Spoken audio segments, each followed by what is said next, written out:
ভালোবাসলে যত্নে রাখতে হয়, জানো তো। গাছাড়া ভাব নিয়ে কাউকে ধরে রাখা যায় না। যেখানে সম্মান মেলে না, আদর মেলে না, সেখানে মানুষ খোশমিন কালেও থাকতে পারে না। যে থাকার সে এমনিতেই থাকে না, তাকে আগলে রাখতে হয়, যত্ন করে বুকের কাছে রাখতে হয়, সময় দিতে হয়, মানুষটার মন বুঝতে হয়।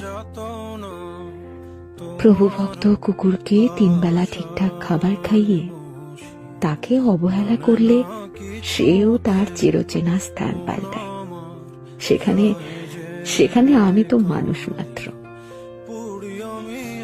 অযত্নে, অবহেলায় দূরে ঠেলে দেওয়ার পরেও মানুষটা থেকে যাবে, এই আশা করাটা যে বড্ড বেশি বোকামি। আজকাল মানুষকে সব কিছু উজাড় করে দিয়েও যেখানে ধরে রাখা যায় না, সেখানে অবহেলা আর অসম্মান করে কিভাবে রাখবে বলো?